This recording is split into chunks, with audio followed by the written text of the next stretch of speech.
Hugh Jackman said this to my guest: "Thank you for all you did over the years to help me on this journey. You are the best." That's a true story. Steve Ramsbottom of Performance Institute in Burnaby, BC, has worked with Jackman, Zac Efron, Amanda Peet, Jessica Alba, and many more. Now, he's also a celebrity himself because he's one of Two Brain's revenue leaders.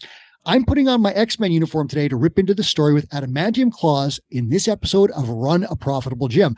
I'm your host, Mike Warkentin. If you want the cheat codes to gym ownership, hit subscribe wherever you're watching or listening, because I have the top gym owners in the world on this show every month, and they share their secrets. If you want that, hit subscribe. Now, Steve from Burnaby, welcome. How are you doing today? I'm great. Thanks so much for having me. I am pumped about this. And before we get into revenue, I have to ask you about it because there's no way around it. How did you end up training some of the biggest stars in Hollywood?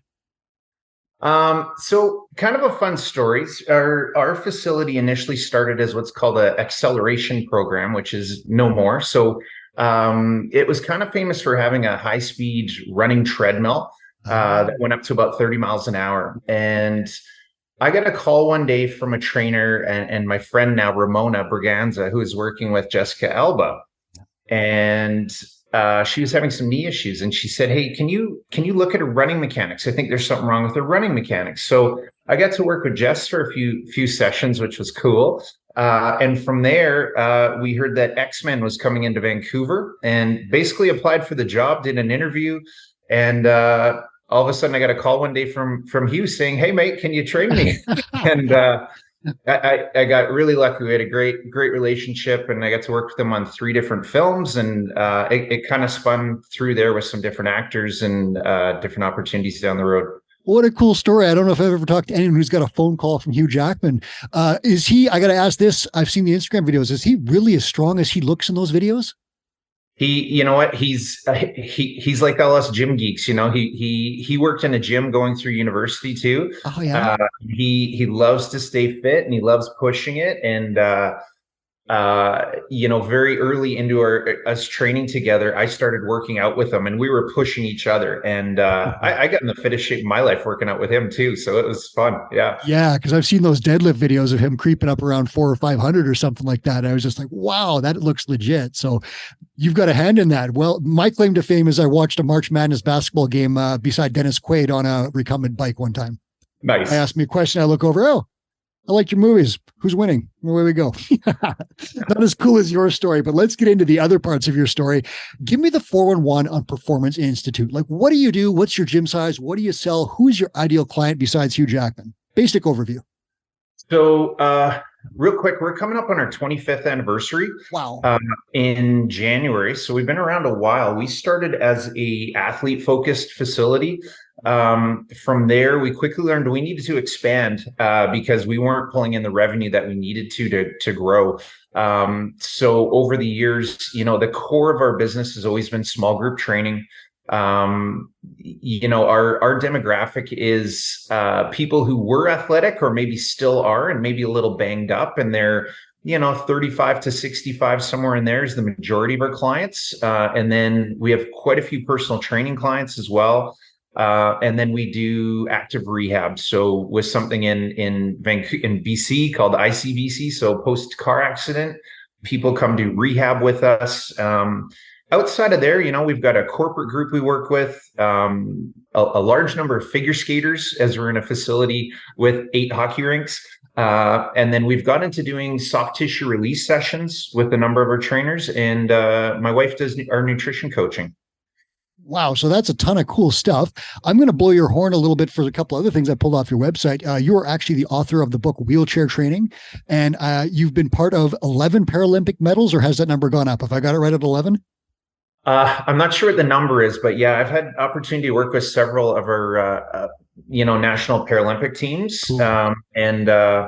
So we've been fortunate to work with many of them. They're awesome people. Yeah. And then over the course of your career, I also see that you worked with the Vancouver Ravens lacrosse team, and you were strength and conditioning coach for the Vancouver Whitecap for 6 years. 8 years, I think it was. 8 years. Okay. So I've got it wrong on the website. My apologies on that. But what a list of stuff, and 25 years in business. I want to ask you one specific thing about what you just said. When you say small groups, what kind of size is that generally? So small groups for us is what we try to do is personal training within a small group setting. So we have one coach per maximum 5 people generally. Okay. Yeah. How long have you been doing that? So I actually started at our facility as a student intern, and before eventually taking it over. And that kind of concept was there when I came. And we've run with it and really expanded it. And we never had personal training before, and that's something that we've done for many years now, and that's definitely one of the keystones to what we do.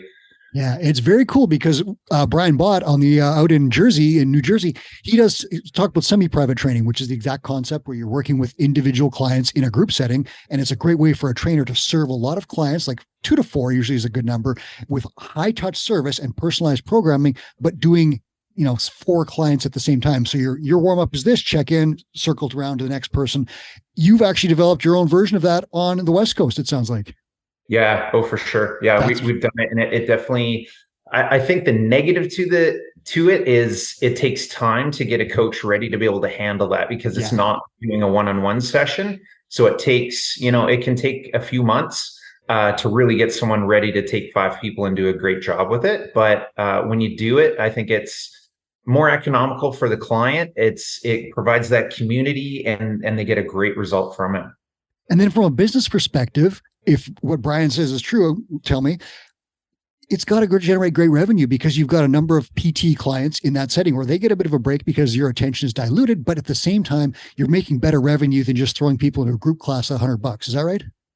Absolutely. And then, one of the things that we've been trying to do is, I think, especially since Two Brain has really, poked me in the butt to do this, is to try to get some of those people needing extra attention, be it nutrition or soft tissue release work or personal training sessions, and get them really getting the full value out of what we can do.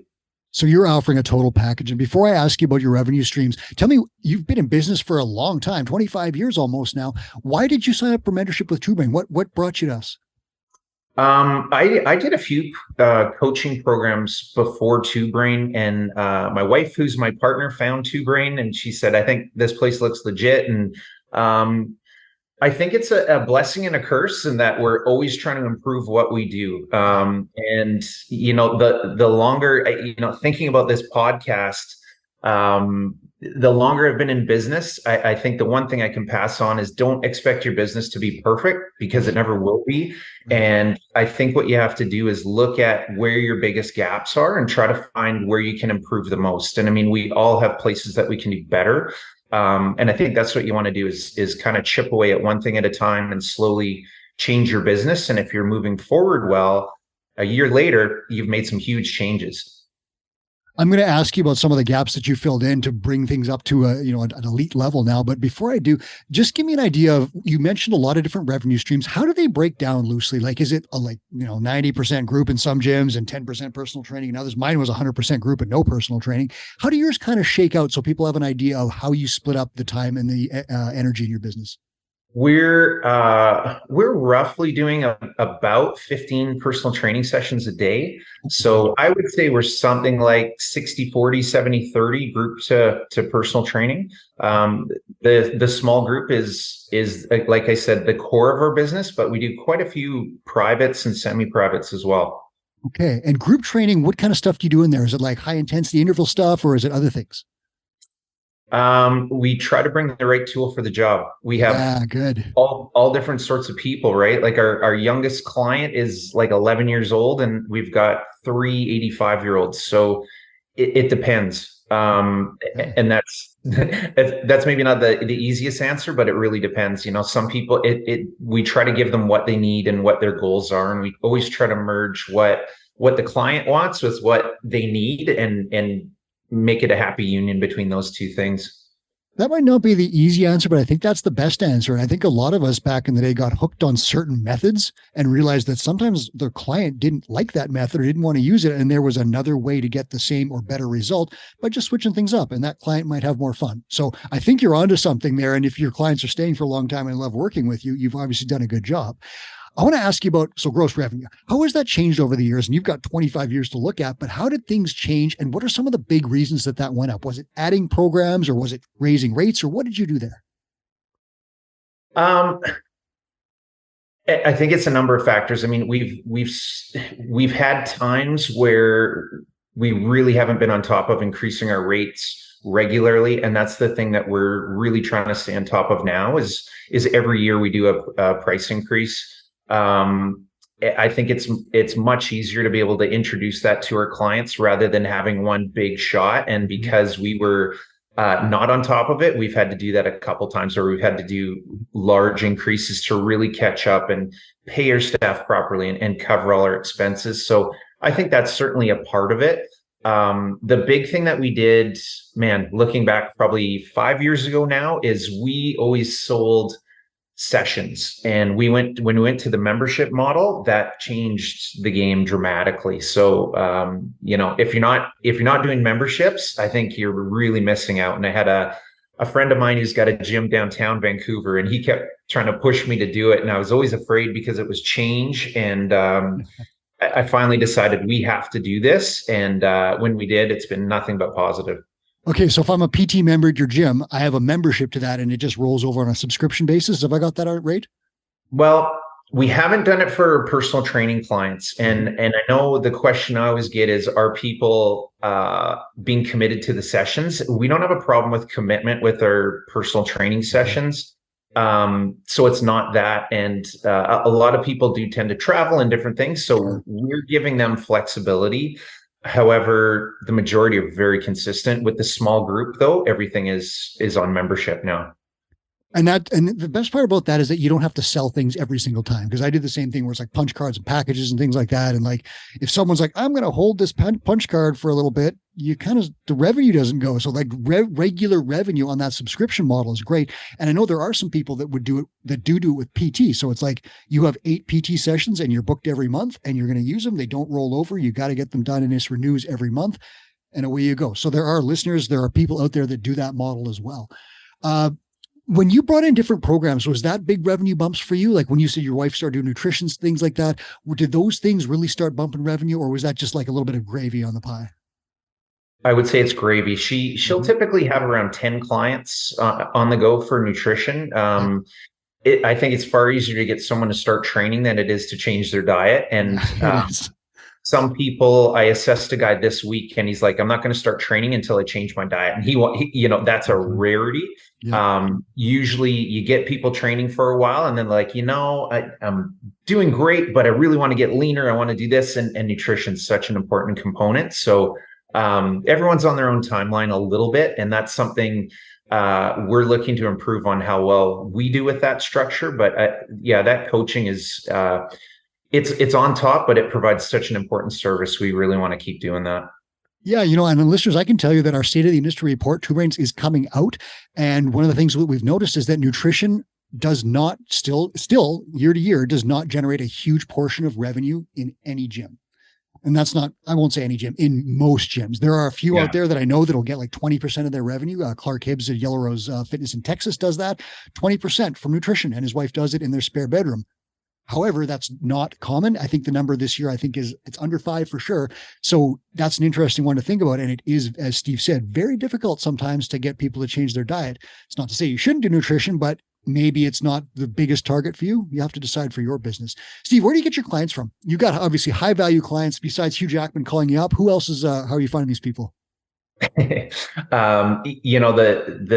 biggest source for us has always been referrals. And that's something that we used to just take as they came, and we're trying to get much more proactive with that. So especially as clients start and we do the whole indoctrination of Performance Institute with them, we're asking for friends and family to come join in, and that's certainly something that certainly not everybody does, but I think you'll always have those certain clients when you're asking, because I think a lot of people think, oh, you don't want to take on any more clients. And that's usually not the answer the gym owner wants to hear.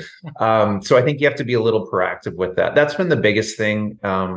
We've certainly seen a difference with our blogging and social media posting. When we do, especially videos, the old get people to know, like, and trust you.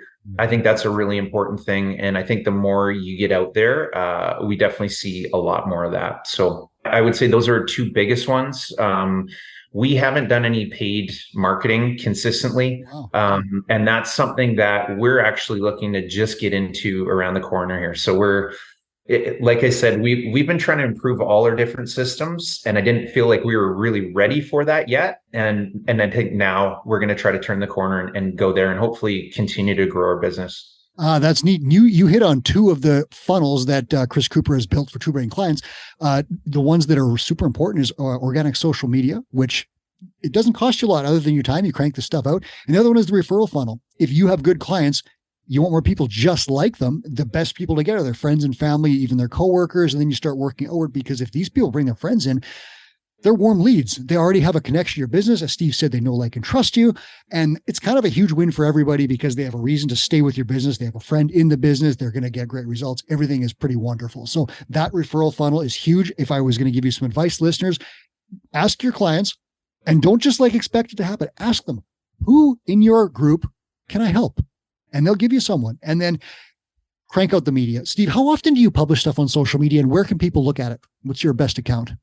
Honestly, that's something we met with our coach Jolene this week on is she's good at that. Yeah, we're trying to get some more structure to what we do, because we're typically twice a week with emails. Okay. And then we're social media posts a couple times a week. And, we're probably far less than a lot of places. And that's something that we're looking to build. Like I said, every business, I think, has areas that they can improve. And that's something that we're looking to address right now. Well, maybe 2 times a week, organic social media, you could post more there, but I don't know too many gyms that are sending emails twice a week. And I believe that your email contact list is more important than your social media. And that's just a personal opinion, but I know that getting stuff into a person's inbox is a lot easier than getting into their social media feed, because you're competing with so much stuff right now. So I think 2 emails a week is a huge, huge thing. If you add in some outside stuff, I think that's just going to add fuel to the fire for you. So good work on sending email, because most gym owners do not do that. If you have not sent an email to your client list or your contact list lately, do it tomorrow morning. I guarantee you'll get a client out of it. Steve, what are you doing to generate revenue right now? Is there anything important that you've got, like the main focus, either with Jolene or with someone else? What are you doing right now to start to bump up that number? Or are you just looking at holding steady and retaining? What's your focus? All the above, I think. Yeah. Okay. From when, the early days when I was, manning our front desk and doing all the training and doing everything myself. And then we'd go through a slow period and it'd be like, oh, I got to start calling all these people who haven't been in a while. Yeah. It took me a few hundred rounds of doing that to figure, hey, if I do this regularly, maybe this won't be an issue. So that would be my biggest thing is work on retention. And that's something that since working at Two Brain, we've really been proactive with is doing follow-ups. So we're doing follow-ups with our clients constantly within the session. And then also we're getting external contacts without it. And sometimes this is email with certain people. As we get to know, they respond better. Sometimes it's a phone call. So retention, I think, is honestly one of our biggest ones. Improving all our systems, finding the gaps on everything from our programming. How can we improve our programming? How can we service our clients better? Simple stuff like that. Improving social media presence, community events. I think if people are showing up for a workout every week, after a while it gets stale and you need to throw in something fun. So we're doing next weekend, we're going to run a rowing challenge just for fun. And we're doing a fundraiser for what's called Kids Sport out here. And so we're going to raise a bit of money and have some fun with it. And I think doing some of those social events periodically, people remember that, and you want to make it, the funnest part of their day, the funnest part of their week. And if you're doing that, you're doing a good job. I really like that. And if it's fun, they're going to tell their friends. They might bring a friend. Two Brain recommends running a bring a friend event quarterly and making it very easy for people to get in touch with your business, learn about you, try it out, get on your mailing list, and eventually become clients.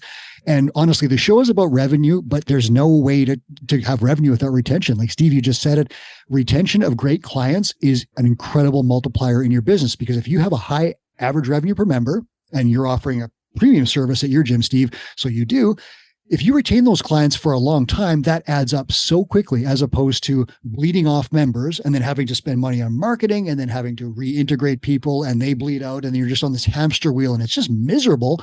if you can retain your clients longer, even a month longer for each client, and increase your length of engagement, industry average 7.8 months, Two Brain average over 20. Okay. So those are things that we have specific tactics for. But if you can increase your length of engagement by even a month per person, think about the math, do the math in your head, and it adds up very quickly. So I love that you're focusing on that, Steve. Do you do goal review sessions as a specific thing? It depends on the client. I think Right.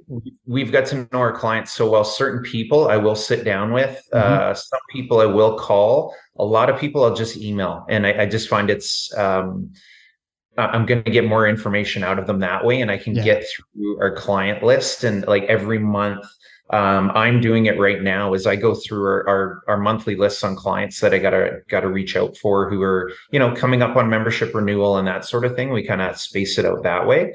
But yeah, we've done that. And I think the reality is some clients don't really respond to it, and they're like, yeah, it's great. and they don't. And then other times you pick up things that, hey, I want to do a bit more of this in my program, or I want to get my deadlift better, or whatever it is. And then you communicate with your staff and they know that they're being taken care of. And again, that just leads to retention that you're hoping for.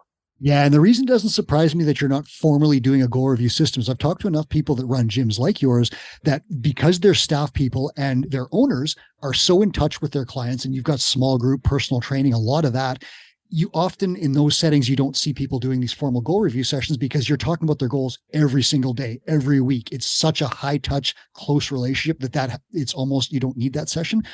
In other gyms like mine, for example, when I ran a larger facility back in the day, it would have been great to have done goal review sessions because we didn't ask clients their goals. We just assumed they wanted to deadlift more. And some of them wanted to lose body fat, could have used a nutrition program, all these other things. So if you're out there and you aren't talking to your clients and you can't literally list what Steve's goal is or what Sean's goal is, and you can't rattle those off the top of your head, consider goal review sessions quarterly.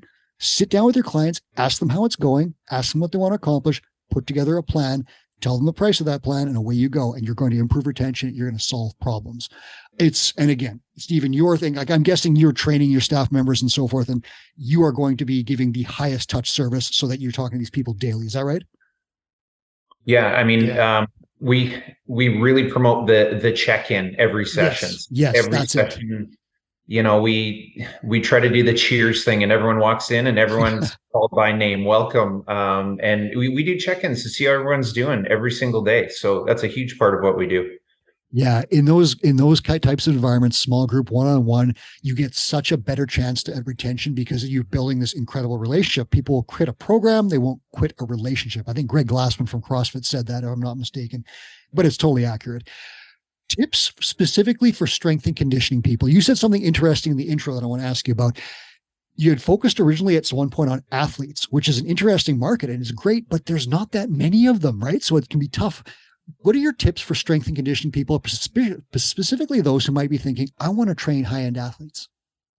It's still something that we do, and it's still, I think the foundation of how we treat all of our clients are saying is you're an athlete at your own level, and be it rehab or high performance.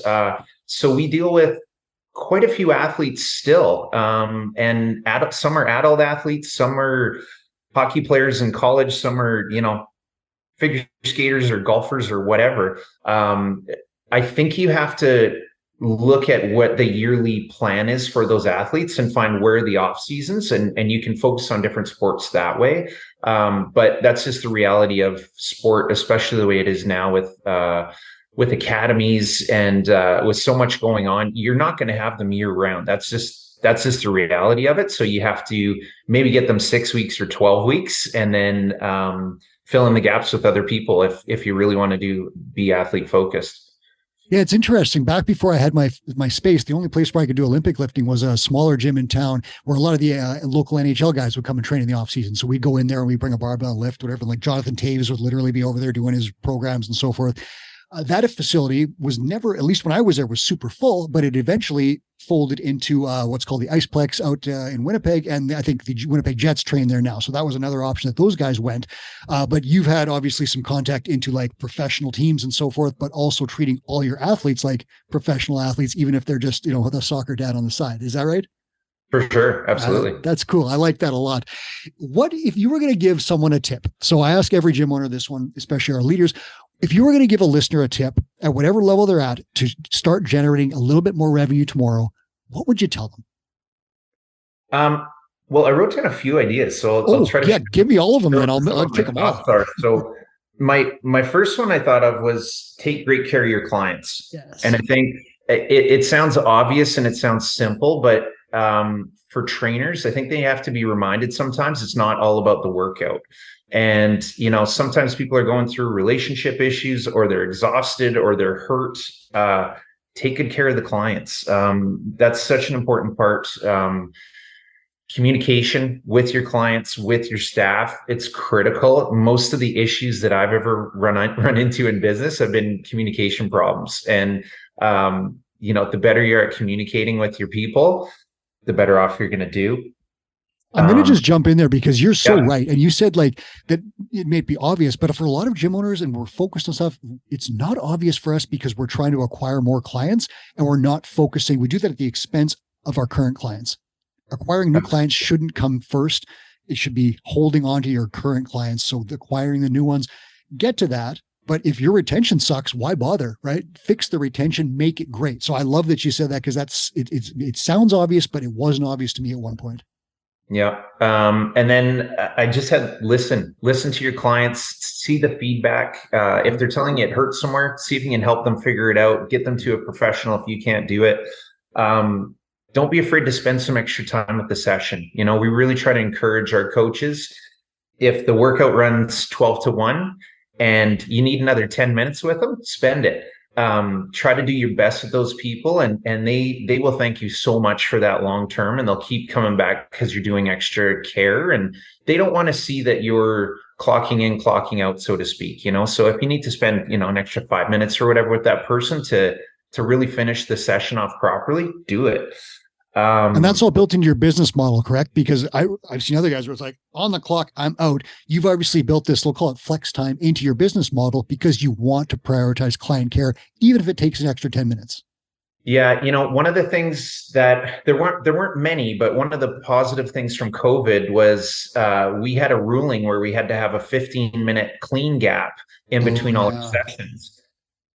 It works so well because we used to have groups coming in, and then the next group of people would come in, and it was a gong show to get the next group started. And having the gap gives the coaches a bit of a brain break, lets them get set, lets them get organized. And again, if we do need some extra time, we've got that built in now. So that and remote training would be the other one that I guess I didn't mention at the start that we've been able to do since COVID. So 2 good things, the rest not so positive.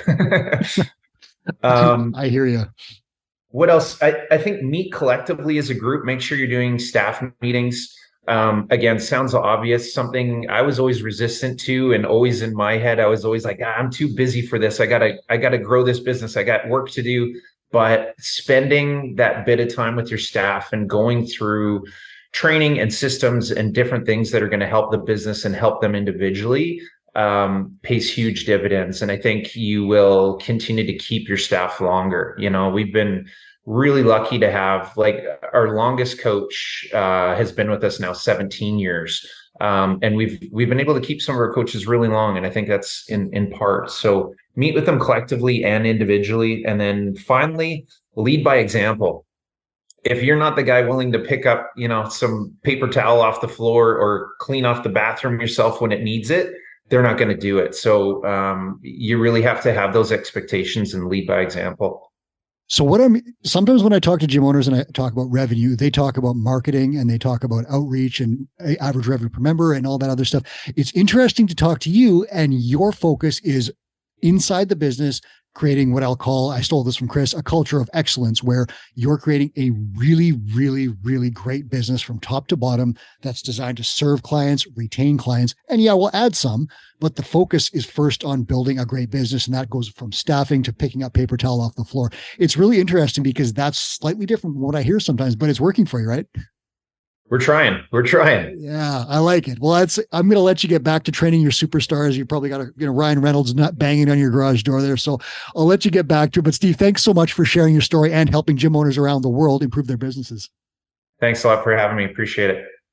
This is Run a Profitable Gym, and that was revenue leader Steve Ramsbottom all the way from Vancouver, Canada.